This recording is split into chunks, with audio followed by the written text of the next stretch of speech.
Welcome to my YouTube channel. आज जो हम लोग टॉपिक डिस्कस करने वाले हैं पोटेंशियोमीटर। ये जो टॉपिक है बहुत ही ज़्यादा इंपॉर्टेंट है, चाहे वो जेई हो, नीट हो या फिर ट्वेल्थ। ठीक है, तो स्टार्ट करते हैं। देखो क्या है पोटेंशियोमीटर। पोटेंशियोमीटर ठीक है, तो पहले तो ये पोटेंशियोमीटर होता क्या है उसको समझते हैं। ये क्या है, एक डीसी इंस्ट्रूमेंट है। एसी और डीसी समझ में आता है। डीसी मतलब डायरेक्ट करंट, ठीक है। एक डीसी इंस्ट्रूमेंट है जिसके थ्रू हम लोग क्या कर सकते हैं, किसी भी सेल का ईएमएफ और उसका इंटरनल रेजिस्टेंस को फाइंड आउट कर सकते हैं। बात समझ में आ रही है? फिर से सुनो। एक क्या है, एक इंस्ट्रूमेंट है जिसके थ्रू हम लोग क्या कर सकते हैं, किसी भी सेल का ईएमएफ और उसका इंटरनल रेजिस्टेंस फाइंड आउट कर सकते हैं। तो कुछ इस तरीके से लिख सकते हैं इसको। It is an instrument, it is an instrument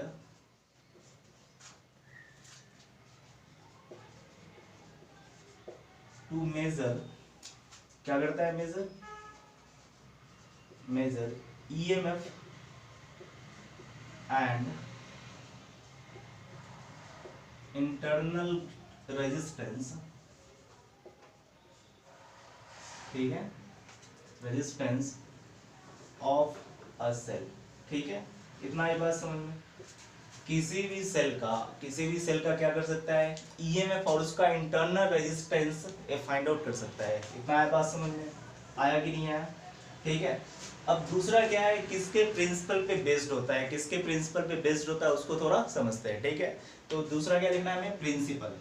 क्या लिखना है, principal.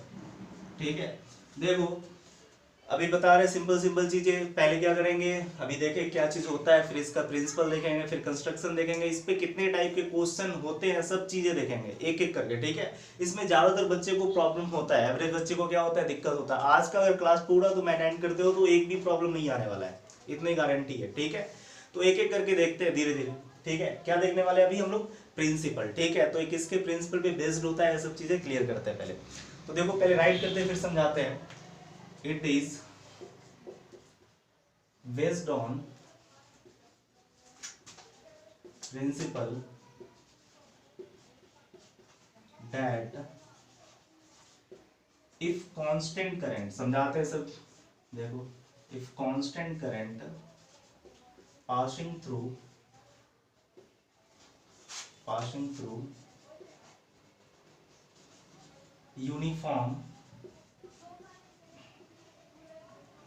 Uniform section of wire.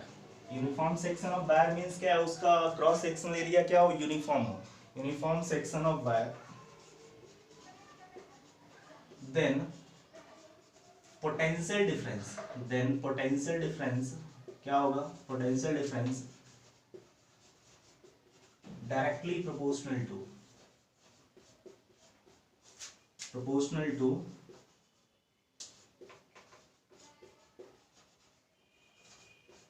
Its length.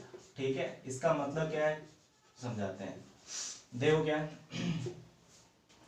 इसका प्रिंसिपल किसके ऊपर बेस्ड करता है, जब ऐसा कभी हो कि हमारे पास किसी भी गिवन वायर कैसा होना चाहिए, यूनिफॉर्म होना चाहिए, यूनिफॉर्म सेक्शन होना चाहिए वायर का। जब उसमें हम लोग कांस्टेंट करंट फ्लो कराते हैं, ठीक है, कांस्टेंट करंट फ्लो कराते हैं, तो पोटेंशियल जो होगा इसके डायरेक्टली प्रोपोर्शनल होगा। इट मींस क्या, कि वायर का जितना लेंथ बढ़ाएंगे उतना ही पोटेंशियल ड्रॉप ज्यादा होगा। इतना ही बात समझ में आया कि नहीं आया? इसको अभी और डिराइव करेंगे। मतलब इसमें हमें दो चीज फाइंड आउट करना है, क्या, किसी सेल का ईएमएफ और दूसरा क्या निकालना है, इंटरनल रेजिस्टेंस। तो पहला जो हमें अभी निकालेंगे, क्या चीज निकालेंगे, किसी गिवन सेल का ईएमएफ निकालेंगे। ठीक है, तो ईएमएफ जो होगा ना, अभी निकाल के बताएंगे। ईएमएफ जो होगा वो डायरेक्टली प्रोपोर्शनल होगा उसके लेंथ के। कैसे लेंथ के होगा वो अभी देखते हैं। इतना ही बात समझ, पहले तो अभी ये बस समझ में रखो कि अगर कहीं भी, देखो थोड़ा समझते हैं, अगर कहीं भी यूनिफॉर्म सेक्शन वायर में कांस्टेंट करंट फ्लो कराएंगे, ठीक है, कांस्टेंट करंट फ्लो करवाएंगे, तो पोटेंशियल ड्रॉप जो होगा directly proportional to its length. मतलब लेंथ जैसे जैसे बढ़ेगा वैसे वैसे पोटेंशियल ड्रॉप क्या होंगे, बढ़ेंगे। आई बात समझ में? क्योंकि लेंथ बढ़ने से रेजिस्टेंस भी क्या होता है, इंक्रीज होगा कि नहीं होगा। तो जितना ज्यादा रेजिस्टेंस उतना ही पोटेंशियल का क्या होगा, ड्रॉप होगा। इसलिए दोनों एक दूसरे से क्या होंगे, directly proportional to each other. बात समझ में आया क्या नहीं आया? ठीक है, तो इसको पहले नोट करो, पॉज करके नोट कर लो, फिर इसका कंस्ट्रक्शन देखते हैं। ठीक है, और क्या क्या चीजें देखना है अभी देखते हैं, ठीक है। पहला क्या हम लोग अभी देखेंगे, देखो पोटेंशियोमीटर क्या होता है, ईएमएफ निकालता है, और दूसरा क्या निकालता है, इंटरनल रेजिस्टेंस निकालता है। तो पहला हम लोग अभी देखेंगे ईएमएफ निकालना, किसी भी गिवन सेल का ईएमएफ कैसे निकालते हैं बाय हेल्प ऑफ पोटेंशियोमीटर, ये चीजें देखेंगे। तो पहले हमने क्या देखा, पोटेंशियोमीटर होता क्या है, इसका प्रिंसिपल क्या होता है, पहला एप्लीकेशन देख रहा है ईएमएफ निकालना। बात समझ में आई, इसको पॉज करके नोट कर लो, हो गया होगा, ठीक है। तो फर्स्ट देखते हैं, फर्स्ट देखते हैं क्या, ईएमएफ ऑफ सेल, ठीक है।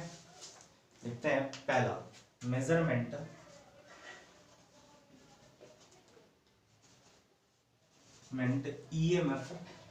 EMF of cell by help of potentiometer, ठीक है, पोटेंशियोमीटर, क्लियर इतना। अभी क्या देख रहे हैं, मेजर कर रहे हैं ईएमएफ, किसी भी सेल का ईएमएफ कर रहे हैं। दो चीजें निकाल सकते हैं, क्या क्या, ईएमएफ और उसका इंटरनल रेजिस्टेंस फाइंड आउट कर सकते हैं। तो पहला भी क्या देख रहे हैं हम लोग, ईएमएफ देख रहे हैं। ईएमएफ देखेंगे, एक फॉर्मूला डिराइव करेंगे, फिर इस पे कितने टाइप के क्वेश्चन बन सकते हैं कंपटीशन में, 12th में या फिर नेट में, आई बात समझ में, जेई में, नेट में या फिर 12th में कितने टाइप के क्वेश्चन बन सकते हैं, सब एक एक करके डिस्कस करेंगे। क्लियर आ रहा है बात समझ में। तो इसका क्या अभी देख रहे हैं, मेजर कर रहे हैं क्या चीजें, किसी सेल का ईएमएफ मेजर कर रहा है बाय हेल्प ऑफ किससे, पोटेंशियोमीटर से। देखो अब कैसे करेंगे, तो इसका कंस्ट्रक्शन देखते हैं पहले, ठीक है। कंस्ट्रक्शन, किसी भी इंस्ट्रूमेंट का कुछ ना कुछ तो कंस्ट्रक्शन होता है कि नहीं होता, ठीक है। तो इसका भी कुछ ना कुछ कंस्ट्रक्शन होगा, वही हम लोग देख रहे हैं, ठीक है। तो देखो किस तरीके से इसका कंस्ट्रक्शन होता है, इसमें कुछ इस तरीके से सर्किट होते हैं। तो हमारे पास क्या होगा, प्राइमरी सेल, क्या होते हैं, प्राइमरी सेल, ठीक है। इसके आगे एक रियोस्टेट जुड़ा होता है, ठीक है, इसको क्या बोलते हैं, रियोस्टेट। रियोस्टेट क्या करता है, कांस्टेंट करंट प्रोवाइड कराता है, ठीक है, या फिर करंट को क्या करता है, कंट्रोल करता है, या फिर ऐसे बोल सकते हैं वेरिएबल रेजिस्टेंस भी इसको बोला जाता है। इसके थ्रू क्या ऐड कर दिए, की को ऐड कर लिए। क्या हमारे पास की मतलब क्या, स्विच को ऑन ऑफ करने के लिए, स्विच को क्या करने के लिए, ऑन ऑफ करने के लिए, ठीक है। अब इस तरीके से ऐड कर दिए, ठीक है। ये हमारे पास एक वायर है, ये भी वायर है, एक्चुअल में किसका होता है, मैग्नीन का लगा होता है, ठीक है। एक किसका, किस मटेरियल का लगा होता है, मैग्नीन का वायर होता है, ठीक है। अब सेकेंडरी जो हमारे पास है, सेकेंडरी जिसका हमें निकालना है, इसको क्या बोलते हैं, ईएस। इसका क्या नाम रख दिए, ईएस, जिसका हमें फाइंड आउट करना है। अभी समझा रहे सब, इसको गैल्वेनोमीटर से जोड़े। यहाँ पे हमने मान लिया इस सेल का कुछ ना कुछ इंटरनल रेजिस्टेंस होगा, उसको क्या हम एज्यूम कर लिए, स्मॉल आर, ठीक है। यहाँ से जॉकी के थ्रू यहाँ पे ऐड कर दिए। ये हमारे पास क्या है, जॉकी। सब एक एक करके समझाते हैं, क्या कर दिए, जॉकी, ठीक है। ये हमारे पास क्या है, गैल्वेनोमीटर, गैल्वेनोमीटर। देखो पूरा क्लास अटेंड करो, एक भी डाउट नहीं रहने वाले, ठीक है। पहले समझते हैं इसको, ठीक है। इस तरीके से कुछ कंस्ट्रक्शन है, इसका क्या नाम है, रियोस्टेट, रियोस्टेट, ठीक है। अब देखो इसको हमने मान लिया बी डैश, बी डैश क्यों माने, समझ में आएगा। देखो क्या है, जैसे इस तरीके से हमने कंस्ट्रक्शन किया, अब करेंगे क्या, ये हमारे पास क्या है, प्राइमरी, ईपी, ईपी मतलब प्राइमरी, ठीक है। तो इसमें क्या, दो सर्किट होते हैं, कितने सर्किट होते हैं, दो सर्किट होता है। ये हमारे पास जॉकी है, ये क्या है हमारे पास, यहाँ जो लगा हुआ है ना, ये हमारे पास ये जो है ना एरो, इसको बोलते हैं जॉकी। देखो हमारे पास दो सर्किट, ऊपर वाले को क्या बोलते हैं, प्राइमरी सर्किट, और नीचे वाले को सेकेंडरी सर्किट। अब प्राइमरी सर्किट और सेकेंडरी सर्किट क्यों कहते हैं, इसको थोड़ा समझते हैं। देखो कुछ इस तरीके से कंस्ट्रक्शन करने, इस तरीके से वायर वायर लगा लिए, ठीक है। अब इसका हमें ईएमएफ निकालना है, जो भी हमने लिखा था, किसका मेजरमेंट करना है, ईएमएफ ऑफ सेल का बाय हेल्प ऑफ पोटेंशियोमीटर। अब कौन सा ईएमएफ है, ये वाला ईएस, ठीक है। ईएस मतलब क्या, सेकेंडरी सेल। इतना आ रहा है बात समझ में। अब देखो कुछ इस तरीके से अरेंजमेंट हमने कर लिया।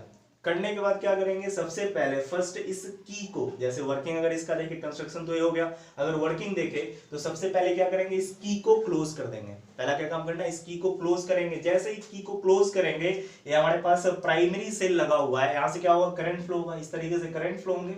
आ रही बात समझ में, ऐसे होगा, ठीक है। और जैसे इसको कहीं टच करेंगे, जो हमारे पास जॉकी है, जॉकी कुछ नहीं होता है, एक पेन की तरह होता है, ठीक है। एक टर्मिनल में क्या गैल्वेनोमीटर जुड़ा हुआ है, दूसरे से यहाँ पे टच करने के लिए, दूसरा टर्मिनल क्या इससे टच कराने के लिए रखते हैं। देखो इस तरीके से प्रॉपर सर्किट बना लेंगे। जैसे इसको क्या किए, की को ऑन किए, और इसको कहीं भी इस वायर पे टच करेंगे, इसमें डिफ्लेक्शन आना स्टार्ट हो जाएगा। डिफ्लेक्शन मींस क्या, गैल्वेनोमीटर में कहीं भी अगर डिफ्लेक्शन होता है, मतलब क्या, इसमें करंट कुछ ना कुछ फ्लो हो रहा है। बात समझ में आया, फिर से सुनो। इस तरीके से हम लोग कंस्ट्रक्शन करेंगे, ठीक है। इसके बाद जैसे ही इस की को ऑन करने के बाद इस जॉकी को इस ए बी वायर पे कहीं भी टच करेंगे, उसमें क्या होगा, डिफ्लेक्शन होगा। तो क्या करते हैं, किसी भी कॉर्नर से मान लिए कि यहाँ पे टच किए, यहाँ से टच किए, इसके बाद जैसे ही डिफ्लेक्शन आया, हमें दूसरा क्या ढूंढना है कि बैलेंस पोजीशन फाइंड आउट कर लेना है। बैलेंस पोजीशन मींस क्या, कि गैल्वेनोमीटर में डिफ्लेक्शन क्या होना चाहिए, 0 होना चाहिए। बात समझ में आ रहा है। देखो पहला क्या काम करना है, सर्किट कंप्लीट करने के बाद की को क्लोज कर लेना है। की को क्लोज करने के बाद जॉकी को यहाँ जैसे ही टच करोगे इस गैल्वेनोमीटर में डिफ्लेक्शन आएगा, ठीक है।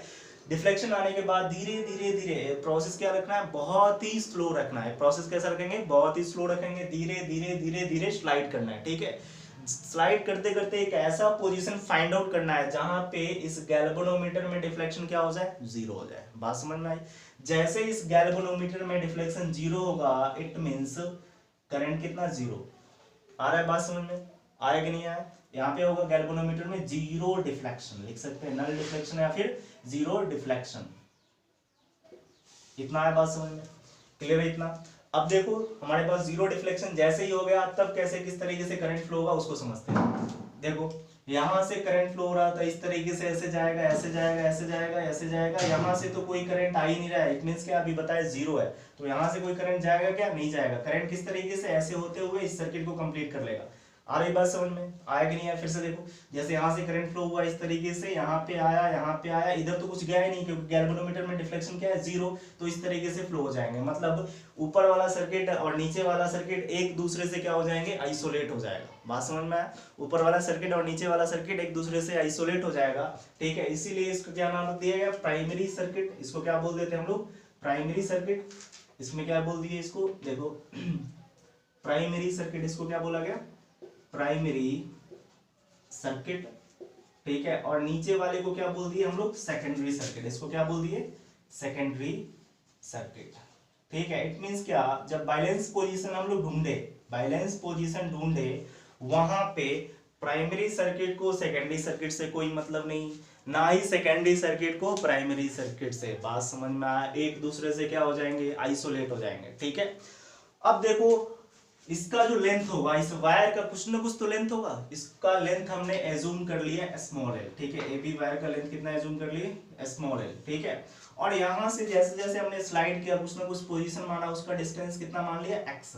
जहां पे हमें इस पॉइंट से यहाँ पे टच किए थे, रिफ्लेक्शन आया था, धीरे धीरे बैलेंस पोजीशन फाइंड आउट किया, तो एक हमारे पास नल डिफ्लेक्शन आया। तो इस पॉइंट से कुछ ना कुछ वायर का डिस्टेंस होगा, उसको क्या मान लिया, एक्स। बात समझ में आया कि नहीं आया, कोई दिक्कत इसमें, ठीक है। अब देखो क्या करना है, हमें तो क्या निकालना है, ईएस का वैल्यू फाइंड आउट करना है। ईएस का वैल्यू फाइंड आउट करना है कि नहीं करना, फिर से देखो एक बार और समझा दे रहे, ठीक है। देखो क्या, सबसे पहले इस की को क्लोज करेंगे। की को क्लोज करने के बाद इस जॉकी को इस वायर पे कांटेक्ट में लाएंगे, टच करेंगे, तो उसमें क्या होगा, गैल्वेनोमीटर में क्या होंगे, डिफ्लेक्शन होगा, ठीक है। इट मींस यहां से करंट फ्लो हो रहा है। देखो जैसे ही देखो यहाँ टच करोगे तो यहाँ भी जो एक ईएस लगा हुआ है, तो एक क्लोज सर्किट बन जाएगा, डिफ्लेक्शन आएंगे, ठीक है। इसके बाद इस जॉकी को धीरे धीरे इस वायर पे, एवी वायर पे स्लाइड करना है। स्लाइड करते करते एक ऐसा पोजीशन हमें मिलेगा जहां पे गैल्वेनोमीटर में नल डिफ्लेक्शन आएगा। इट मींस 0 डिफ्लेक्शन मतलब करंट 0। आई बात समझ में, नल डिफ्लेक्शन 0 डिफ्लेक्शन मतलब करंट भी क्या होगा, 0 होगा। इस कंडीशन में प्राइमरी सर्किट और सेकेंडरी सर्किट एक दूसरे से क्या हो जाएंगे, आइसोलेट हो जाएंगे। क्लियर इतना, यहां तक अभी हम लोग देख चुके हैं। जब ऐसा होगा तो और थोड़ा समझते हैं। देखो जब ऐसा होगा, एक दूसरे से आइसोलेट हो जाएंगे, तो ईपी क्या है हमारे पास, इसका टर्मिनल का डिफरेंस, मतलब इस बैटरी का, ठीक है। तो इस टर्मिनल को अगर हम लोग 0 मान लिए तो ये क्या हो जाएगा, ईपी, क्योंकि ये कितने का है, ईपी का है। आ रही बात समझ में। बैटरी में क्या होता है, एक्चुअल में दो टर्मिनल के बीच का ही तो डिफरेंस को बोलते हैं पोटेंशियल डिफरेंस। आ रही बात समझ में आए। फिर ईएमएफ, एक नेगेटिव, देखो बैटरी में रहता है, इधर लिखा रहता है एक नेगेटिव एक पॉजिटिव लिखा रहता है कि नहीं।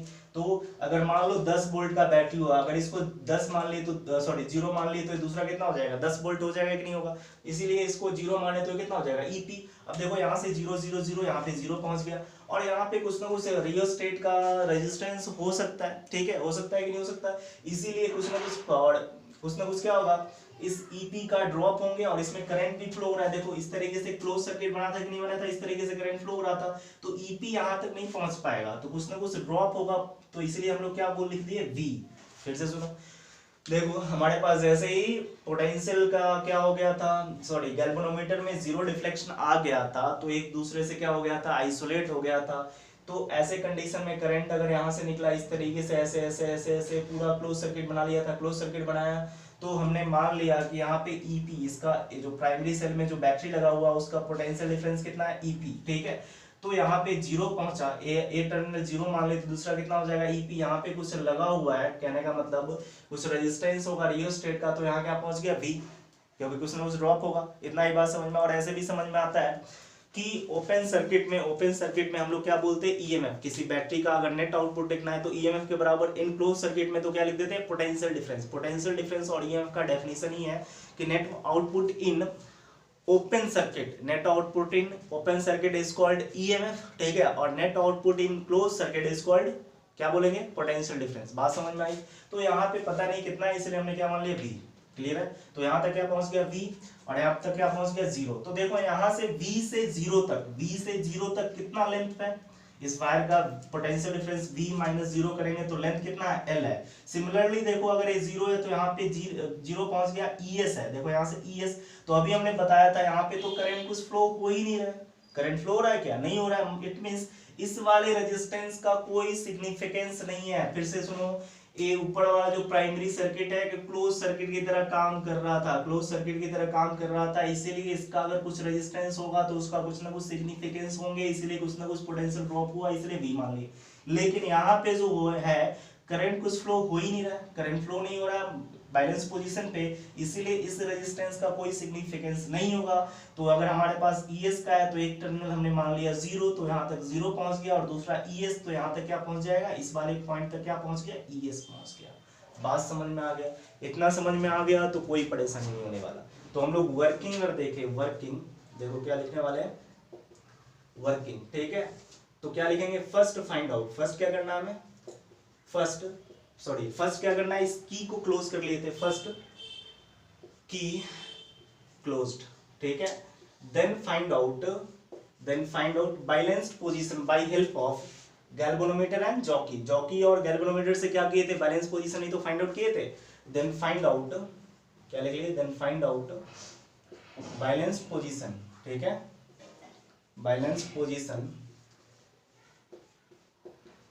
ठीक है, बाय हेल्प ऑफ, किसके हेल्प से बोलो, by help of jockey and galvanometer, jockey and galvanometer, ठीक है। ये आई बात समझ में कि नहीं आया, इतना क्लियर है। अब देखो देन यहां लिखे potential difference between A B terminal, then potential difference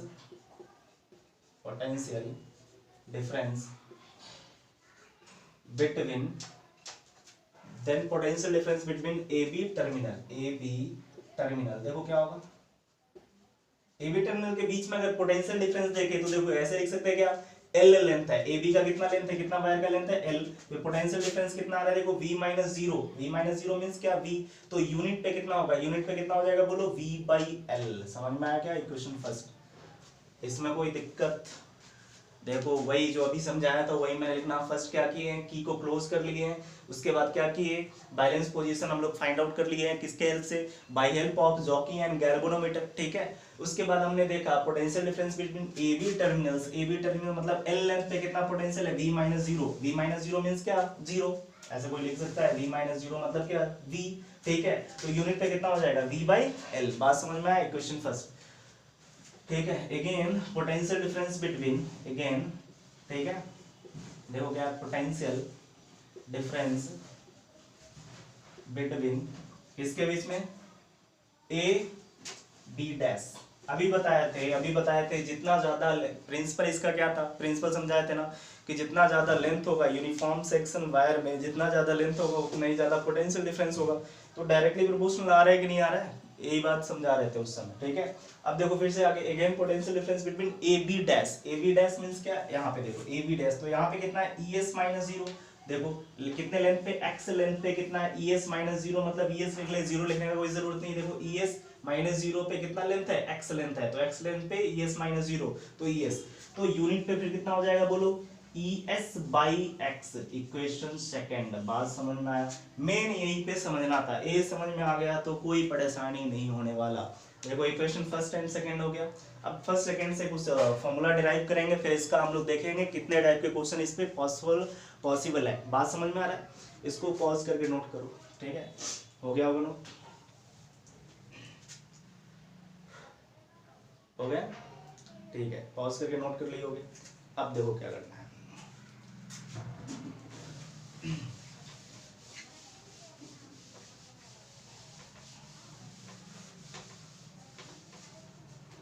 देखो क्या, from equation first and second से देखें, from equation first and second we get, ठीक है? देखो फर्स्ट और सेकंड से देखें तो LHS इक्वल है, तो RHS को भी इक्वल कर सकते हैं कि नहीं कर सकते? सबको पता है, ठीक है? तो कोई इसको ऐसे लिख सकता है, देखो ES by x equal to V by L, लिख सकते हैं कि नहीं लिख सकते? तो ES का वैल्यू कितना आएगा? V by L into x. बात समझ में आया कि नहीं आया? देखो अभी यही तो निकालना था, ES तो फाइंड आउट करना था, सेकेंडरी सेल का EMF निकालना था। हमारे पास देखो दो तरीके के सर्किट था, primary circuit and secondary circuit. तो प्राइमरी सर्किट कोई भी चीजें निकालना है by help of potentiometer same ही रहेगा, सेकेंडरी सर्किट में कुछ चेंजिंग आएगा अकॉर्डिंग टू रिक्वायरमेंट। तो अभी क्या निकालने वाले थे? सेकेंडरी सेल का EMF फाइंड आउट करना था, ठीक है? तो EMF इस फॉर्मूले से फाइंड आउट कर सकते हैं कि नहीं कर सकते? कोई परेशानी नहीं होने वाला, ठीक है? इतना क्लियर है? अब इस पे क्वेश्चन क्या क्या बन सकते हैं वो अभी देखेंगे। एक्चुअल में इसको क्या V बाई एल को पोटेंशियल ग्रेडियंट भी बोला जाता है, पोटेंशियल ग्रेडियंट भी बोला जाता है, कोई दिक्कत नहीं। हम लोग इलेक्ट्रोस्टैटिक में देखे थे, बात समझ में आया कि नहीं आया? अब इस पे कितने टाइप के क्वेश्चन बनेंगे, उसको अभी एक एक करके समझेंगे। क्लियर है? इतना नोट कर लो इसको, हो गया होगा, ठीक है? अब क्वेश्चन देखते हैं।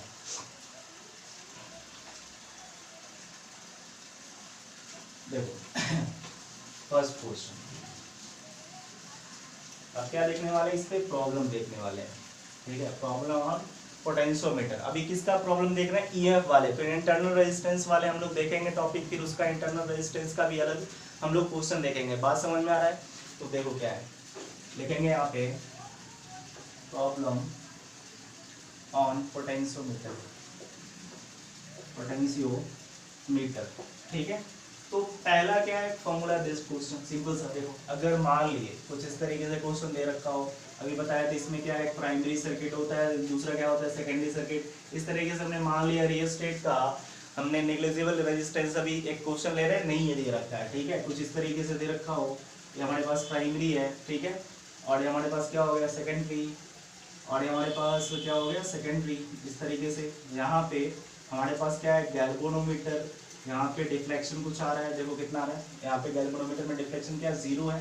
और इस वायर का लेंथ अगर हमने मान लिया 10 मीटर है, और एक बैलेंस पोजीशन जो फाइंड आउट किया 2 मीटर पे, ठीक है? और हमारे पास मान लिए 20 वोल्ट का लगा हुआ है बैटरी, कितने वोल्ट का लगा हुआ है? ये जो इसमें पोटेंशियल डिफरेंस हुआ है, या फिर ES का वैल्यू मान लिए 20 वोल्ट है, और सॉरी EP का, इस पे क्या था? प्राइमरी था। और ES का हमने मान लिया, ES का क्या मान लिया? 10 वोल्ट, ठीक है? या फिर इसका वैल्यू फाइंड आउट करना है। इतना आया बात समझ में? एक तो हमारे पास गिवन है, इतना गिवन है, तो क्वेश्चन बन सकता है फाइंड आउट वैल्यू। पहला बहुत आसान क्वेश्चन है, formula based, find out value of ES। इसमें क्या क्या दे रखा है पहले देखो। हमारे पास इसका पोटेंशियल डिफरेंस दे रखा है 20 वोल्ट, ठीक है? पूरे वायर का लेंथ हमने मान लिया 10 मीटर, 2 मीटर पे बैलेंस पोजीशन मिल रहा है इस पॉइंट से, ठीक है? ए से बी की तरफ चल रहा है, तो हमारे पास क्या मिल रहा है? 2 मीटर पे बैलेंस पोजीशन मिल रहा है। तो पूछ रहा है कि ES का वैल्यू क्या होगा, तो हमें अभी पता है गिवन क्या क्या चीज है, उसको लिखो और फाइंड आउट कर लेते हैं। गिवन डेट क्या है बोलो? गिवन डेट देखो क्या क्या है? EP कितना दे रखा है? 20 वोल्ट। ये आई बात समझ में? एक्चुअल में इस कंडीशन में देखो यहाँ पे अगर देखें तो पोटेंशियल, इसमें तो बीच में कोई रेजिस्टेंस अभी दिया नहीं, बीच में रेजिस्टेंस नहीं दिया, इट मींस क्या? यहाँ पे कुछ ड्रॉप नहीं होंगे। ड्रॉप नहीं होगा मतलब क्या? EP किसके बराबर? V के बराबर लिख सकते हैं, ठीक है? अब देखो दूसरा क्या दे रखा है? हमारे पास x का वैल्यू दे रखा है, x कितना है? 2 मीटर, और L कितना है हमारे पास? 10 मीटर, ठीक है? तो अभी हमें पता है, वी नो डैट क्या चीजें पता है बोलो? ES जो था EP by L into x. बात समझ में आया कि नहीं है? तो देखो ES का जो वैल्यू आ जाएगा कितना आ जाएगा? देखो 20 बाई 10 इंटू एक्स कितना है? 2। कितना आ जाएगा बोलो? समझ में आया क्या? देखो ईपी का वैल्यू कितना था 20, एल का वैल्यू कितना 10, 2 कितने टाइम्स हो गया 2, कितना 4 वोल्ट, ये कितना आ गया 4 वोल्ट। समझ में आ गया क्या? ईपी ईएस का वैल्यू कितना आ गया 4 वोल्ट। पहला तो इस तरीके से सीधा फॉर्मूला बेस्ड क्वेश्चन अच्छे से भी क्वेश्चन करेंगे, अभी तो स्टार्टिंग है, कितने टाइप के पॉसिबल हो सकते हैं क्वेश्चन सब करेंगे एक एक करके, ठीक है। अभी स्टार्टिंग से बहुत आसान से स्टार्ट किए, ठीक है। हो गया इतना, ठीक है, पॉज करके नोट कर लो। समझ में आ गया होगा, ठीक है, हो गया होंगे, ठीक है। अब देखो सेकेंड मान लेते हैं, दूसरा भी क्वेश्चन कुछ थोड़ा सा घुमाते हैं। मान ली इस बार सेकेंड क्वेश्चन जो है कुछ इस तरीके से दे रखा हो, कैसे दे रखा हो, प्राइमरी का नहीं दिए, प्राइमरी का ईएमएफ नहीं दे रखा है, ईपी नहीं दे रखा हो, ठीक है, हमें नहीं पता कितना है, लेंथ वही मान लिए 10 मीटर। समझने के लिए कितने टाइप के क्वेश्चन पूछे जा सकते हैं एक एक करके मैं सब बता रहा हूँ, ठीक है। अब देखो हमारे पास सेकेंडरी का दे दिया, इस पहले बार क्या था प्राइमरी का दे रखा था, सेकेंडरी का नहीं दिया, इस बार हमने मान लिया कि सेकेंडरी का दे दिए कुछ, सेकेंडरी का 10 या फिर 5 वोल्ट दे रखे हैं, इसका कितना 5 वोल्ट। और ये जो बैलेंस पोजीशन मिला, बैलेंस पोजीशन मिला ये हमारे पास मिल गया वही फिर से 2 मीटर पे। Then find out value of EP, then find out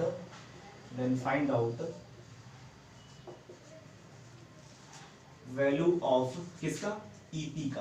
तो फिर से वही पता है, वी नो डैट, डायरेक्ट लिखते हैं, देखो बहुत आसान है। तो वी नो डैट क्या कर सकते हैं, ईपी जो होगा अभी बताए थे, या फिर चलो फॉर्मूला लिख लेते हैं, ईएस जो था कितना था बोलो, EP by L into x. तो ईपी का वैल्यू निकाल सकते हैं क्या, ये भी बहुत आसान था, ई एल बाई, देखो लिख सकते हैं ऐसे, ईपी आ रहा है बात समझ में, ईपी तो कितना हो जाएगा देखो थोड़ा सा, हाँ एक्स, ठीक है। अब देखो क्या क्या चीज दे रखा है, ईएस का वैल्यू कितना है 5, एल का वैल्यू कितना है बोलो 10, और एक्स का वैल्यू कितना है 2, ये कितना हो जाएगा 5, कितना हो गया 25 वोल्ट, ये कितना हो जाएगा 25 वोल्ट। दूसरे इस तरीके के क्वेश्चन दे सकते हैं, आ रहा है बात समझ में। पहले में क्या देखो, पहले में क्या था कि प्राइमरी का दे रखा था कि दे रखा था, बैलेंस पोजीशन दे रखा है, टोटल लेंथ दे रखा था, हमें क्या फाइंड आउट करना था सेकेंडरी का, तो सेकेंडरी का फाइंड आउट कर लिया, दूसरे में जस्ट इसका रिवर्स कर दिए, बात समझ में आया। तो इस तरीके से भी निकाल सकते हैं। तीसरे में ऐसा भी पूछ सकता है कि ये बैलेंस पोजीशन कहाँ मिलेगा, जैसे दोनों सेल का ईएमएफ दे रखा हो, बैलेंस पोजीशन कहाँ मिलेगा। नेक्स्ट क्वेश्चन देखते हैं, हो गया इतना क्लियर है, ठीक है, पॉज करके नोट कर लेना। नेक्स्ट क्वेश्चन देखो, थर्ड टाइप का, जितने भी पॉसिबिलिटी है सब बता देंगे, कोई परेशानी नहीं होने वाला है, इस टॉपिक से तो कोई दिक्कत नहीं होगा, ठीक है, पूरा देखने के बाद। अब देखो थर्ड क्वेश्चन, थर्ड में इस बार क्या बोले, मान लिए कि प्राइमरी दे रखा है, प्राइमरी भी दे रखा है, सेकेंडरी भी दे रखा है, लेंथ भी दे रखा है, सब चीज दे रखा है, हमारे पास सेकेंडरी भी दे रखा है, हमारे पास दे दिया 20 वोल्ट, ये दे रखा है हमारे पास 5 वोल्ट, ठीक है, ये क्या हमारे पास ईपी, ये क्या हमारे पास ईएस, यहाँ पे गैल्वेनोमीटर को जोड़े और यहाँ पे हमने मान लिया एक्स, ठीक है, जबकि पूरा लेंथ कितना है 10 मीटर पुराना था, ठीक है। तो क्वेश्चन में find out value of x, find out value of x. इस बार बैलेंस पोजीशन फाइंड आउट करना है, क्या फाइंड आउट करना है बैलेंस पोजीशन। तो देखो क्या है, डायरेक्ट वी नो दैट, ये पता है हमें, कभी कभी ऐसा भी दे सकता है दोनों सेल का ईएमएफ दे दिया होगा, पूरा लेंथ दे रखा हो, बैलेंस पोजीशन फाइंड आउट करना है, क्या कर सकते हैं देखो अभी बताया था, ईएस क्या होता है EP by L into x. तो एक्स का वैल्यू अगर निकाले तो देखो क्या है E S into L by EP लिख सकते हैं क्या। अब देखो ईएस का वैल्यू कितना दे रखा है, ईएस क्या है देखो 5 वोल्ट, लेंथ कितना था 10 था, ईपी कितना था 20 था, कितना हो गया देखो 2.5 मीटर, बात समझ में आया। तो इस तरीके से बैलेंस पोजीशन अगर ढूंढेगा, बैलेंस पोजीशन फाइंड आउट करने के लिए बोलेगा तो निकाल सकते हैं कि नहीं निकाल सकते हैं, आसानी से निकाल सकते हैं, कोई दिक्कत नहीं होने वाला। तो तीसरा टाइप का क्वेश्चन था, नेक्स्ट देखते हैं, ठीक है, पॉज करके नोट करो, हो गया होगा। नेक्स्ट देखो अब थोड़ा सा कंसेप्ट वाले क्वेश्चन आएंगे, ये तो बहुत बेसिक था, ठीक है, एक ऐसा क्वेश्चन था बहुत ही बेसिक था, अब थोड़ा सा कंसेप्ट वाले क्वेश्चन देखते हैं। देखो इस बार अगर कुछ इस तरीके से दे दिया, ठीक, देखो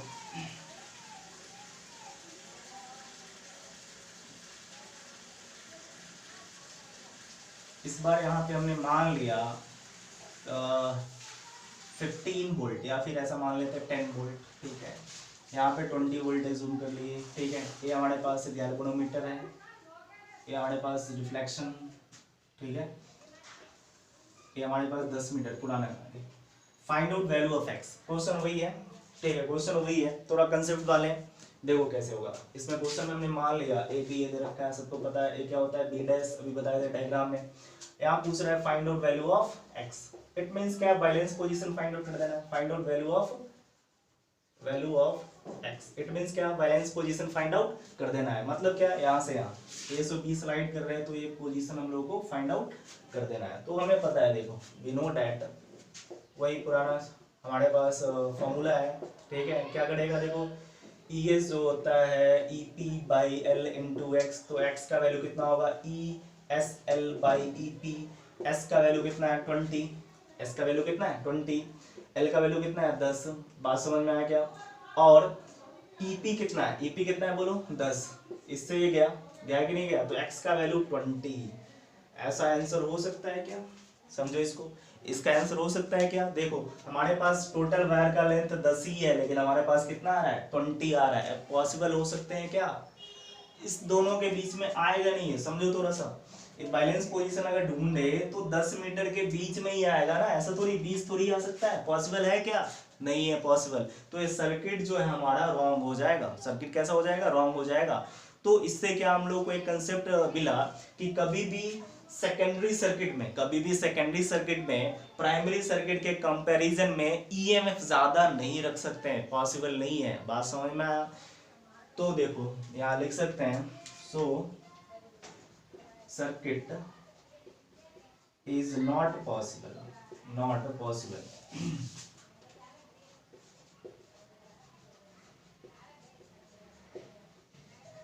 क्यों नहीं पॉसिबल होगा, पॉसिबल, ठीक है। ड्यू टू रीजन ऑफ देखो क्या होगा, रीजन ऑफ देखो क्या, 10 वोल्ट के बीच में 20 वोल्ट लाइज करेगा क्या, नहीं करेगा। करेगा क्या, समझ में आया क्या। देखो due to reason of 20 volt does not lies between 0 to 10 volt. बात समझ में आया क्या। देखो फिर से क्लियर होना चाहिए एकदम। देखो क्या है, 20 का जब लाए तो x का वैल्यू क्या है 20 आया है, तो हमारे पास जो आंसर आया क्या है, रॉन्ग है। क्यों रॉन्ग है, क्योंकि ये बाहर आ ही नहीं सकता, कंडीशन ऐसा कभी भी संभव नहीं है। बात समझ में आया। क्योंकि 10 के बीच में ही अगर 9.8 आता, 2 आता, 3 आता, मतलब 10 के नीचे आता तो हो सकता था, ठीक है। लेकिन 10 के बाहर हो सकता है क्या, वायर हमारे पास 10 मीटर ही है, तो 10 मीटर के अंदर ही तो बैलेंस होगा। बात समझ में आया। तो हम लोग लिख सकते हैं हमेशा जो होगा ईपी का जो होगा पोटेंशियल या ईएमएफ हमेशा किससे ज्यादा होगा, सेकेंडरी से ज्यादा होगा। बात समझ में आया। स्टार डाल के इसको लिख लो। ऐसा कभी भी अगर कर रहे हो तो रॉन्ग कर रहे हो, सर्किट पॉसिबल नहीं हो सकते हैं। बात समझ में आया, ठीक है। नेक्स्ट देखो, एक तो एक कंसेप्ट है, सेकंड देखते हैं। पॉज करके नोट कर लो। कभी कभी ऐसा क्वेश्चन दे देता है और बच्चे क्या करते हैं, फॉर्मूले में लगते हैं 20 मीटर, ध्यान नहीं देते हैं, टिक करके दिया भी रहता है 20 मीटर, ठीक है, करके चले आते हैं, रॉन्ग हो जाता है। बात समझ में आ रहा है, ठीक है, हो गया। नेक्स्ट देखो, नेक्स्ट टाइप का अगला देखो, वही फिर से सर्किट, ये हमने मान लिया ऐसा कुछ है, ठीक है। ये प्राइमरी हो गया, ये हमारे पास सेकेंडरी हो गया, ठीक है। इस बार ठीक है, एक गैल्वेनोमीटर है, वही फिर से मान लेते हैं हमारे पास है 20 वोल्ट। इस बार हमने मान लिया इसको 10 वोल्ट। एक्स फाइंड एक्स करना है, जबकि पूरा लेंथ जो है वायर का ये कितना मान लिए 10 मीटर, कितना मान लिए 10 मीटर। बात समझ में आया कि नहीं आया। अब बताओ एक्स का वैल्यू क्या होगा, find out value of x, find out value of x, ठीक है। फिर से अगर फॉर्मूले की बात करें, फॉर्मूला अगर तुम अप्लाई किए तो क्या हो जाएगा, देखो ये हमें पता है, वी नो डैट अभी जस्ट हमने प्रूफ किया था, क्या प्रूफ किया था, ES जो था EP by L into x था कि नहीं था। तो एक्स का वैल्यू कितना होगा, ES L बाई EP। तो ES का वैल्यू कितना है, देखो सेकेंडरी में 10, कोई अगर ऐसा करे कितना है बोलो 10, लेंथ कितना है 10 और ये पे कितना है 20, ठीक है, तो कितने टाइम्स हो जाएगा 100/20, इट मींस क्या 5 मीटर। ऐसा करके आ रहा है कोई, ये भी क्या हमारे पास रॉन्ग है, राइट नहीं है। अब राइट क्यों नहीं है उसको थोड़ा समझते हैं। देखो फॉर्मूलेस के अकॉर्डिंग इतना नोट करके चलाया, ठीक है, कॉन्फिडेंस में, लेकिन ये रॉन्ग हो जाएगा। क्यों रॉन्ग है उसको थोड़ा समझते हैं। ए बी सर्किट पॉसिबल नहीं है, क्यों नहीं है समझते हैं। देखो ए जो है हमारे पास 20 है, तो यहाँ तक 20 वोल्ट आ गया है, 0 आ गया, बात समझ में आता है। दो टर्मिनल के बीच का, तो एक टर्मिनल 20, एक 0 हो गया। अब दूसरे में अगर देखें तो देखो, अगर देखेंगे तो 0 - 20, ध्यान से देखो 20 - 0 पे लेंथ कितना है 10 मीटर। लेकिन वही अगर यहाँ पे देखें तो एक 10 इधर आ जाएगा और इधर क्या हो जाएगा 0, तो ये माइनस में होगा कि नहीं होगा, बात समझ में आया। तो 0 से 20 वोल्ट के बीच में -10 कभी लाइज करेगा क्या, बात समझो। 0 से 20 वोल्ट के बीच में -10 कभी लाइज करेगा, नहीं करेगा, इसलिए सर्किट पॉसिबल नहीं है। बात समझ में आया कि नहीं आया। फिर से देखो हमारे पास, और ऐसे भी शॉर्ट ऐसे माइंड में रख सकते हो, इधर अगर पॉजिटिव है ना तो इधर भी पॉजिटिव टर्मिनल होना चाहिए, तभी जाके सर्किट पॉसिबल है। अगर इधर पॉजिटिव है तो इधर भी पॉजिटिव, इधर नेगेटिव है तो इधर भी नेगेटिव, सेम टर्मिनल्स अगर हो रहा है, बात समझ में आ रहा है। देखो इधर पॉजिटिव, बड़े वाले टर्मिनल्स को क्या बोलते हैं पॉजिटिव, छोटे वाले को नेगेटिव। तो पॉजिटिव टर्मिनल तो यहाँ भी क्या होना चाहिए पॉजिटिव टर्मिनल, इधर नेगेटिव तो यहाँ भी क्या होना चाहिए नेगेटिव टर्मिनल, तभी जाके सर्किट पॉसिबल होगा। अगर ऐसा नहीं हो रहा है तो सर्किट पॉसिबल नहीं है। बात समझ में आया कि नहीं आया। तो यहाँ पे लिख लेंगे, और ऐसे भी समझ में आता है कि हमारे पास -10 हो जाएगा, तो 0 से 20 के बीच में -10 वोल्ट लाइज करेगा क्या, नहीं करेगा। तो इस तरीके से लिख सकते हैं -10 वोल्ट डज नॉट, ये रॉन्ग है, क्यों रॉन्ग है, डज नॉट, ठीक है, lies between 0 to 20 volt. So circuit is not possible. दूसरा कंसेप्ट नॉट पॉसिबल। बात समझ में आया। बस इतना माइंड में रखना कि अगर यहाँ पॉजिटिव है तो यहाँ भी पॉजिटिव हुआ, अगर यहाँ नेगेटिव है तो यहाँ भी नेगेटिव हुआ, तभी जाके सर्किट पॉसिबल होगा। या फिर यहाँ अगर पॉजिटिव है तो यहाँ भी पॉजिटिव, यहाँ नेगेटिव है तो यहाँ भी नेगेटिव होगा, तभी जाके सर्किट पॉसिबल हो सकते हैं। बात समझ में आया। तो ये दूसरा कंसेप्ट है, इसको पॉज करके नोट करो, फिर नेक्स्ट क्वेश्चन की तरफ चलते हैं। एक दो टाइप का और है, ठीक है, जितने भी पॉसिबिलिटी हो सकता है आप देख लेते हैं। एक कर लिए तो इस जो ईएफ निकालने वाले होंगे वो क्वेश्चन, एक भी क्वेश्चन में डाउट नहीं होगा, इसकी गारंटी मेरी है, ठीक है। हो गया इतना, चलो पॉज करके नोट कर लिया होगा। अच्छा नेक्स्ट देखो,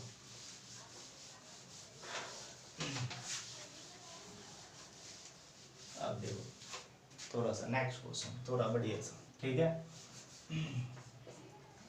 देखो अगला क्वेश्चन में अगर हमने मान लिया है हमारे पास प्राइमरी सर्किट है, यहाँ पे एक रेजिस्टेंस है। पहले वाले में जितने भी क्वेश्चन में देखे थे रेजिस्टेंस को क्या नेग्लिजिबल लेके चल रहे थे, रेजिस्टेंस नहीं था, डायरेक्ट हम लोग पोटेंशियल डिफरेंस लेके चल रहे थे। लेकिन यहाँ पे अभी हमने पोटेंशियल डिफरेंस को एज्यूम कर लिया, ठीक है। अब यहाँ पे एक वायर लगा होता है, सबको पता है, ठीक है, ए बी। दूसरा जो हमारे पास है बैटरी, ठीक है, इसमें भी रेजिस्टेंस होता ही है, ठीक है। और देखो यहाँ गैल्वेनोमीटर जी, ये बैलेंस पोजीशन हमने मान लिया वही 2 मीटर, जबकि पूरा लेंथ कितना है 10 मीटर हमेशा से लेते आ रहे हैं। चलो बैलेंस पोजीशन निकालना है इस बार, ठीक है। 10 मीटर कितना है 10 मीटर, और इस रेजिस्टेंस का 2 ओम है, और ये हमारे पास 20 वोल्ट है, और हमारे पास कितना है 10 वोल्ट है। बात समझ में आया क्या। 20 वोल्ट 10 वोल्ट ये सब चीजें दे रखा है। फाइंड आउट वैल्यू ऑफ, यहाँ दे रखा है, देखो क्वेश्चन में है फाइंड आउट वैल्यू ऑफ किसका, find out value of x. X का वैल्यू फाइंड आउट कर लेना है। क्या करना है, एक्स का वैल्यू फाइंड आउट कर लेना है। तो देखो क्या करेंगे, जबकि यहाँ पे हमारा बैलेंस पोजीशन मिला, यहाँ पे बैलेंस पोजीशन मिला, इट मींस क्या, यहाँ से वैल्यू कितना होगा 0। बात समझ में आ रहा है कि नहीं आ रहा है, कोई दिक्कत इसमें। अब देखो एक्स का वैल्यू अगर फाइंड आउट करेंगे तो ये अगर हमारे पास 20 वोल्ट है, ये टर्मिनल 0 हो गया, तो यहाँ 0 पहुंच गया। लेकिन ए वाला जो टर्मिनल्स है यहाँ पे 2 ओम के रीजन से कितना पोटेंशियल ड्रॉप हो रहा है नहीं पता, पॉसिबल मतलब अभी पता ही नहीं है। तो हमने मान लिया यहाँ पे V मान लिया, क्या मान लिया, V मान लिया। अब पहले इसका वैल्यू फाइंड आउट करना पड़ेगा। बात समझ में आ रहा है, इसका वैल्यू फाइंड आउट करना पड़ेगा, ठीक है। तो कुछ नाम रख लिया हमने, इसको क्या नाम रख लिए, ए, ये हमें पता है B, ये हमारे पास B डैश, ठीक है। और यहाँ पे हमने मान लिया कुछ ऐसे नाम रख लेते C D, ये क्या नाम रख लिया C D। क्लियर है इतना, कोई दिक्कत इसमें। अब देखो हमें पहले क्या, अगर एक बी निकालना है तो इसमें क्या करना पड़ेगा, एक क्लोज लूप बना रहा है। हमने पहले ही बताया था करंट यहाँ से इस तरीके से फ्लो करता है, यहाँ पे चला जाता है, इसमें तो आता ही नहीं क्योंकि एक दूसरे से आइसोलेट है, और यहाँ पे बैलेंस पोजीशन पे आईजी का वैल्यू कितना, 0 मिल गया था। बात समझ में आया? तो पहले क्या, अगर हम लोग इस तरीके से कर लिए इन क्लोज लूप, पहले देखें इन क्लोज लूप समझाते हैं सब एक एक करके। सी डी बी ए सी, ठीक है, क्लोज लूप सी बी ए सी में हम लोग क्या कर लिए, अगर हम लोग किसका किरचॉफ्स का लॉ लगा लिए, किरचॉफ्स कौन सा, पोटेंशियल वाले, ठीक है। तो नेट पोटेंशियल क्या होता है, किसी भी लूप में 0 होता है कि नहीं होता। तो देखो यहाँ से चलना स्टार्ट किया, तो जहां से चलना स्टार्ट करते हैं, अगर यहाँ सी है तो ये भी 0 है, तो ये 0 होगा कि नहीं होगा। और जहां से चलना स्टार्ट करते हैं उसको क्या मानते हैं हम लोग, हायर पोटेंशियल। क्या मानते हैं, हायर पोटेंशियल, ठीक है। तो अब देखो जब ऐसा चलना स्टार्ट किया तो देखो यहाँ से चले तो 0, और जहां से निकलते हैं उसका साइन कंसीडर करते हैं, तो ये कितना हो गया 20, और जहां से एंटर करता है तो रेजिस्टेंस पॉजिटिव, जहां से निकलता है वो नेगेटिव, ठीक है। तो देखो अगर हमने मान लिया कि यहाँ पे आई करंट फ्लो रहा है, कितना करंट फ्लो हो रहा है, आई करंट, इस करंट का वैल्यू अभी फाइंड आउट हम लोग करेंगे, ठीक है। तो देखो कितना है 0, कहां से निकले 20, अब ये कितना से निकले -2i, ठीक है। यहाँ पे चलते चलते चलते चलते चलते चलते, और इसका हमने कुछ मान लिया कि रेजिस्टेंस, इस बार इसका भी कुछ ना कुछ रेजिस्टेंस हमने मान लिया, 8 ओम ले लिए। कितने ओम ले लिए, 8 ओम ले लिए। तो यहाँ से करंट इस तरीके से आएगा, वायर ए बी है उसका भी रेजिस्टेंस हमने इस बार कंसीडर किया है, ठीक है। तो ये कितना हो जाएगा, देखो 8 आई हो जाएगा, किसके बराबर होगा, 0 के बराबर। देखो जहां से चले तो वहीं तक पहुंच गए, ठीक है। तो इस कंडीशन में अगर हम लोग करंट का वैल्यू निकाले तो कितना हो जाएगा, देखो 10 आई, इट मींस कितना 2 एम्पीयर, ठीक है। अब देखो जब यहां से यहां चले, हमें तो V निकालना है, तो इस सर्किट में अगर करंट किसी तरीके से निकाल लिए तो V निकालने में कोई परेशानी नहीं होने वाला। कैसे नहीं होने वाला, देखो यहां से चलना स्टार्ट किए तो जहां से चलते उसको हायर पोटेंशियल, मतलब क्या, पॉजिटिव, यहां से निकले तो 20, यहां तक पहुंच जाएंगे, V का वैल्यू देखो यहां से चलना किए और यहां तक पहुंच जाएंगे तो V का वैल्यू फाइंड आउट हो जाएगा। देखो तो ये कितने से निकले, 20 से निकला, ठीक है। और यहाँ से देखो नेगेटिव से निकल रहा है, कितने से निकल रहा है, नेगेटिव से निकले तो 2i मींस क्या, ठीक है। और देखो जहां पे पहुंचते हैं उसको लोअर पोटेंशियल, हमेशा जहां से तुम चलना स्टार्ट करो वहां का पोटेंशियल क्या मानो, हायर, और जहां पे पहुंचो उसका लोअर, ठीक है। और साइन कन्वेंशन क्या होता है, रेजिस्टेंस में जहां से करंट एंटर करता है वहां का पॉजिटिव, जहां से निकलता है उसका नेगेटिव, और हमेशा साइन कहां से, जहां से एग्जिट करते हैं उसका साइन लेते चलना है, ठीक है। और कोई दिक्कत नहीं है, अभी हम इस पे लेक्चर बनाएंगे, ठीक है। इलेक्ट्रिक करंट पे पूरा एक अभी लेक्चर बना के डाल देंगे, ठीक है, स्टार्टिंग से, तो और क्लियर हो जाएगा साइन कन्वेंशन की बात। अभी तो हम लोग क्या देख रहे हैं, पोटेंशियोमीटर, ठीक है। तो साइन कन्वेंशन आता होगा तुम लोग को, ऐसा हम लोग ऐसा समझ के चल रहे हैं, ठीक है। अब देखो कुछ इस तरीके से हम लोग लिख लिए, तो V का वैल्यू कितना हो गया, देखो V का वैल्यू 20 माइनस 4 मतलब 16, तो V का वैल्यू कितना हो गया 16 वोल्ट, मतलब क्या यहाँ पे 16 वोल्ट है और यहाँ पे क्या है 0। बात समझ में आया। यहाँ अगर रेजिस्टेंस गिवन नहीं होता तो सीधा 20 हो जाता, लेकिन इस रेजिस्टेंस के रीजन से कुछ ना कुछ ड्रॉप हुआ होगा। कितना ड्रॉप हुआ, यहाँ 20 था, कितना हो गया 4 वोल्ट का ड्रॉप हुआ, तो कितना पहुंच गया 16। अब कोई दिक्कत नहीं, अब कोई दिक्कत नहीं, तो यहाँ पे कितना आ गया 16 वोल्ट और यहाँ पे क्या हो गया 0 वोल्ट। अब देखो वी नो दैट हमें क्या निकालना है, एक्स का वैल्यू निकालना है। तो क्या होता था, याद होगा क्या होता था, बोलो, अभी बताया थे फॉर्मूले में क्या था, देखो फॉर्मूले में क्या था ए दोनों के बीच का कितना है 16, ठीक है। अभी वाले कुछ क्वेश्चन में ईपी लिख लिए थे क्योंकि यहाँ पे पोटेंशियल ड्रॉप था ही नहीं, तो ई और वी दोनों एक दूसरे से इक्वल था, लेकिन इस कंडीशन में वी कुछ ना कुछ आ रहा है। और हमने जो फॉर्मूला बनाया था वहां भी पोटेंशियल ड्रॉप को लेके बनाया था, क्योंकि वहां पे हमने एक रियोस्टेट जोड़ लिया था। एक दो क्वेश्चन में अभी जो था उसमें क्या रेजिस्टेंस को नेग्लिजिबल लेके फिर क्वेश्चन कर रहे थे, ऐसा भी क्वेश्चन आते हैं, ठीक है। अभी वाले में कुछ रेजिस्टेंस लेके कर रहे हैं, तो रेजिस्टेंस के रीजन से इस टर्मिनल में कितना 20 वोल्ट आया, तो हमने पता है ईएस जो आया था कितना आया था V/L × X आया था कि नहीं आया था। तो X का वैल्यू अगर निकालना चाहे तो ES × L/V, ठीक है। एक दो क्वेश्चन में ईपी प्राइमरी सेल में भी लिख दिए थे ईपी, क्योंकि वहां पे ड्रॉप था नहीं तो इसलिए ईपी लिख लिए थे, ठीक है। यहाँ पे है तो इन जनरल केस में क्या वी हो जाएगा। बात समझ में आ रहा है कि नहीं आ रहा है।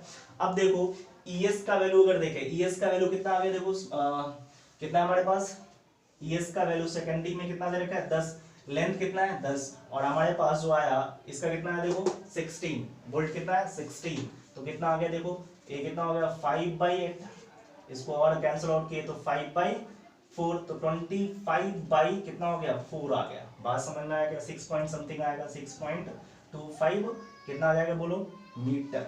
मतलब 6.25 मीटर पे बैलेंस पोजीशन मिलेगा।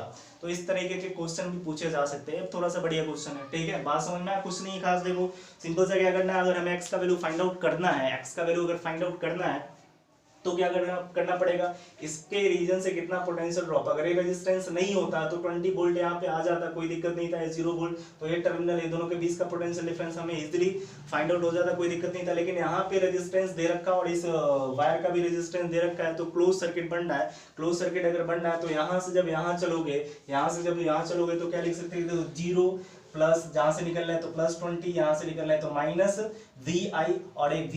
तो VI मींस क्या, करंट। तो पहले तो करंट का वैल्यू फाइंड आउट करना पड़ेगा कि नहीं करना पड़ेगा, इसीलिए इन क्लोज सर्किट में ऐसे चल रही है तो करंट का वैल्यू निकल गया। फिर यहां से यहां तक, यहां से यहां तक चले, यहां से यहां तक चले तो V का वैल्यू फाइंड आउट हो गया, ठीक है। और V का वैल्यू फाइंड आउट हो गया तो फॉर्मूला हमें पता है, इस तरीके से हम लोग फाइंड आउट कर सकते हैं, कोई दिक्कत नहीं होने वाला, ठीक है, बात समझ में आया। अब देखो लास्ट क्वेश्चन किस तरीके से बनता है हो गया, इतना नोट कर लिए, इसी में समझा दे रहे, उसको करवाना कोई जरूरी नहीं है, ठीक है। थोड़ा सा कंसेप्ट है, ऐसा कंसेप्ट पहले भी करवा दिए थे, ठीक है। कभी कभी क्या होता है ना, कभी कभी क्या होता है, इसको पॉज करके नोट कर लो, ठीक है। कभी कभी क्या होता है कि अगर ये V का वैल्यू जो ड्रॉप हुआ है, जो V का वैल्यू ड्रॉप हुआ 10 वोल्ट से कम आ गया, मान लेते हैं ऐसा कि 10 वोल्ट से कम आ गया, ठीक है। तो प्राइमरी सेल का, सॉरी प्राइमरी सर्किट में जो होगा पोटेंशियल डिफरेंस, अगर सेकेंडरी सर्किट के पोटेंशियल डिफरेंस से कभी कम आ रहा हो तो इस कंडीशन में सर्किट पॉसिबल होगा क्या, नहीं होगा, पहले ही बता रखे हैं, हमेशा EP जो होता है ग्रेटर देन ES। तो उस कंडीशन में कोई इंटरनल रेजिस्टेंस नहीं था, इसीलिए क्या लिख लिए थे, V और EP क्या था, सेम था। लेकिन यहाँ पे ड्रॉप हो रहा है, मतलब यहाँ जो होगा ना, देखो हमेशा जो होगा, ये हो गया होगा, नोट कर लिए, ठीक है, समझाते देखो। अगर कभी ऐसा पॉसिबल हुआ, अगर ऐसा कभी पॉसिबल हुआ, यहाँ 10 वोल्ट है, मान लेते हैं सब कैलकुलेशन करने के बाद, ये सब कैलकुलेशन करने के बाद ये हो गया क्या, चलो बता ही देते हैं, इतना कंप्लीट हो गया, पॉज करके नोट कर लो, ठीक है, हो गया होगा। अब देखो सपोज इसी सर्किट में थोड़ा सा हम लोग चेंज कर रहे हैं, चेंज क्या कर रहे हैं, देखो क्या, अगर इस रेजिस्टेंस का वैल्यू, अगर इस रेजिस्टेंस का वैल्यू हम ले लेते हैं कितना, 8 ओम ले लिए, कितना ओम ले लिए, 8 ओम ले लिए, ठीक है।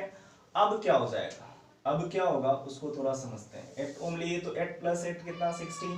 अगर हम लोग फिर से वही क्लोज सर्किट में चले, ऐसा समझ लो, सिंपल सा क्या है, बहुत आसान है।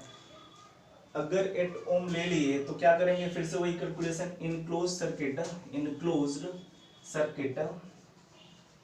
सर्किट किसमें, वही फिर से कहानी, कहां से, CDBAC, ठीक है, इनक्लोज सर्किट इतना में, ठीक है। तो देखो क्या चलेंगे, यहां से चलना स्टार्ट किए, यहां से निकले तो +20 I करंट फ्लो हो रहा है, तो फिर से देखो -8I और फिर से कितना 8I आ रहा है, बात समझ में, -8I = 0।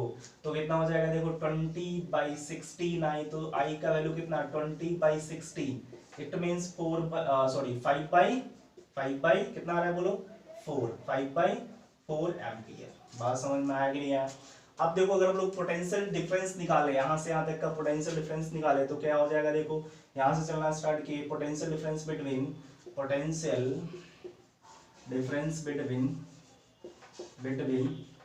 किसके बीच में, A and B। A and B means क्या, यहाँ 0 है तो ये जितना होगा C पे होगा उतना ही तो होगा। तो देखो ऐसे चलना स्टार्ट किए तो ये 0 हो गया, ठीक है।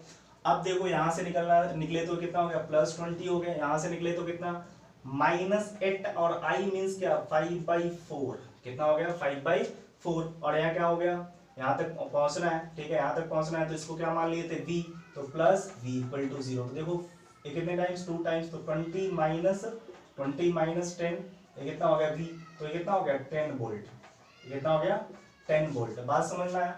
तो समझाने की कोशिश ये कर रहे हैं कि अगर हमारे पास यहाँ पे देखो 10 वोल्ट है, आ रहा है बात समझ में, तो इसके बीच में कभी ये पोजीशन फाइंड आउट कर पाएगा क्या, सिंपल सा समझ लो, बहुत आसान है। ये हमने निकाला, यहाँ पे कितना आया, 10 वोल्ट और यहाँ 0 वोल्ट, तो ये दोनों के बीच में लाइज करेगा क्या, ये अगर मान लेते हैं 9 वोल्ट आ जाता, अगर ऐसा कैलकुलेशन करने के बाद 9 वोल्ट आ जाता, तो ये दोनों के बीच में 10 वोल्ट कभी लाइज करता क्या, नहीं करता। पहले ही बता रखे हैं, हमेशा जो होता है ना, हमेशा जो होगा पोटेंशियल डिफरेंस, सिंपल सा ऐसे लिख लो, हमेशा जो होगा V का वैल्यू ग्रेटर देन होगा किससे होगा बोलो, ES से, तभी जाके सर्किट पॉसिबल होगा। अगर ऐसा नहीं हो रहा है तो सर्किट पॉसिबल नहीं होंगे, इससे ज्यादा क्वेश्चन नहीं पूछ सकता। सिंपल सा देखो, इस टाइप का भी अगर क्वेश्चन पूछा तो पहले क्या निकाल लेंगे, ए बी के बीच का पोटेंशियल डिफरेंस फाइंड आउट कर लिए। ए बी के बीच का अगर पोटेंशियल डिफरेंस फाइंड आउट किए तो वी जो होगा ना, ये दोनों के बीच का जो डिफरेंस होगा हमेशा सेकेंडरी सर्किट से क्या होना चाहिए, ज्यादा होना चाहिए। ज्यादा होगा तभी जाके हम लोग इस सर्किट बना सकते हैं या फिर इसका रिजल्ट निकाल सकते हैं। अगर ऐसा नहीं है तो ये सर्किट पॉसिबल नहीं होगा। बात समझ में आ गया? इससे ज्यादा क्वेश्चन नहीं पूछने वाले। इतना अगर तुम कर लिए तो इस इंस्ट्रूमेंट का, इट मीन्स क्या कि पोटेंशियोमीटर का अगर ईएमएफ निकालना हो, ईएमएफ वाले क्वेश्चन हो तो एक भी नहीं छूटने वाला। ठीक है, इतना कर लो पॉज करके। Thank you.